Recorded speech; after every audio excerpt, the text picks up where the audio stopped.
अगला 11वां सवाल, प्रश्न नंबर 11 का क्या दिया हुआ है कि किसी एक कोई कार के दो वाइपर हैं जो परस्पर आच्छादित नहीं होते। प्रत्येक वाइपर की पत्ती की लंबाई 25 सेमी है और कोण जो है थीटा, उसका मान दे रखा है 115 तक वह घूमकर सफाई कर सकता है। पत्तियों की प्रत्येक द्वार पर जो है कितना क्षेत्रफल वो जो साफ होगा। तो हम लोग इसको समझने का प्रयास करें कि ये इस प्रकार से कोई एक कार जिस पे यहाँ पर एक वाइपर लगा हुआ है, सपोज करिए कि वो यहाँ अपनी पहली प्रारंभिक स्थिति से वो इधर आता है और यहाँ तक वो आ जाता है। इस प्रकार से वो यहाँ से लेकर के यहाँ तक वो पहुँचता है। ठीक ऐसे ही दूसरा वाइपर वो भी यहाँ से लेकर के यहाँ तक पहुँचता है। तो उसके द्वारा, इस वाइपर के द्वारा और इस वाइपर के द्वारा कितना क्षेत्रफल है जो एक द्वार पर एक बार यानी कि घूमने पर वो साफ करेगा। तो हमें यहाँ ये वाला जो भाग है इसका क्षेत्रफल हमें ज्ञात करना है। तो इसके लिए क्या करना पड़ेगा, तो देखिए हमें यहाँ इस वाइपर में जो पत्ती की लंबाई दे रखी है कितनी 25 सेमी, यानी कि यहाँ से यहाँ तक की ये जो लंबाई, यहाँ से यहाँ तक की ये लंबाई 25 सेमी जो दी हुई है, ये त्रिज्या मानते हुए इस आकृति को त्रिज्याखंड मानना है। क्योंकि जैसे मान लीजिए कि मैं यहाँ पर इसको केंद्र मान करके अगर मैं इसको पूरा घुमाऊँ तो यहाँ पे एक वर्त बनेगा।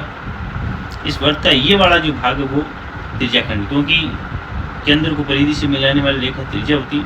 तो यहाँ से लेकर के यहाँ तक की ये त्रिज्या हो जाएगी और इन दो त्रिज्याओं के मध्य का ये जो भाग है ये त्रिज्याखंड बन जाएगा। तो यहाँ हमें प्रश्न में 1 और 2 त्रिज्याखंड दिए हुए, इनका हमें क्षेत्रफल ज्ञात करना है। तो क्या लिखें कि त्रिज्या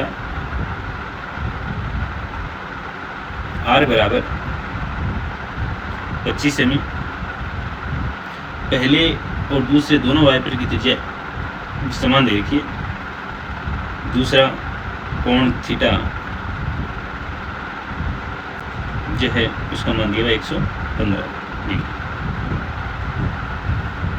जब हमें यहाँ त्रिज्या का मान दे रखा है और कोण का मान दिया हुआ है, तो हमें यहाँ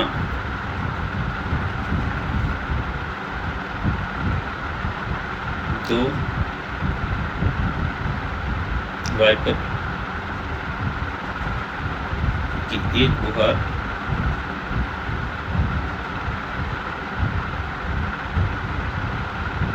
में साफ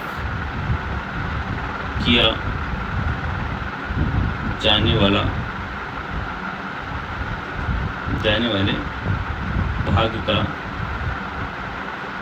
क्षेत्रफल बराबर 2 गुणा त्रिज्याखंड का क्षेत्रफल, अर्थात एक वाइपर से एक त्रिज्याखंड और दूसरे से दूसरा त्रिज्याखंड। तो हम लोग यहाँ देखें 2 गुणा में एक त्रिज्याखंड का क्षेत्रफल ज्ञात करने का सूत्र होता है पाई r स्क्वायर थीटा बटा 360। हम लोग यहाँ पाई का मान रखें 22 बटा 7, r का मान 100 केवल 25 दिया हुआ है, r का मान 25 दे रखा है, 25 फिर 25 और थीटा का मान दे रखा है 115 और बटा में 360।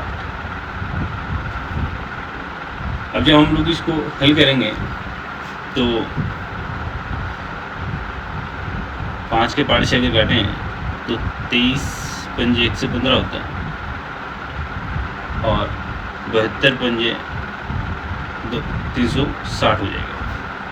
5 के पार्ट से ये कट जाएगा। फिर हम लोग अगर इस 2 से ये 72 काटें तो ये 36 बार ये कट जाएगा।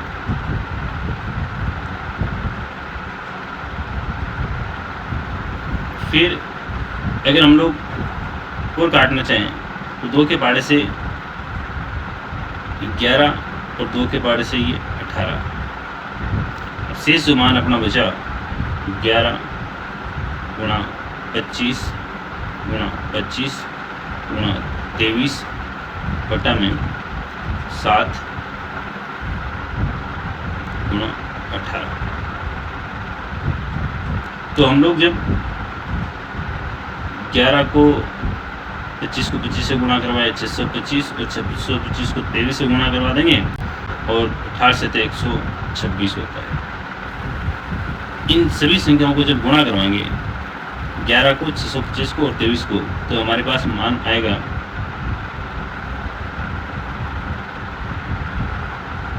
ये 1,58,125 बटा 126 वर्ग सेमी। ये अपने बुक के अनुसार आंसर। तो इन दोनों वाइपरों के द्वारा, पहले और दूसरे वाइपर के द्वारा जो साफ किया जा सकने वाला भाग का क्षेत्रफल है वो 1,58,125 बटा 126 वर्ग सेमी ये जो है क्षेत्रफल होगा।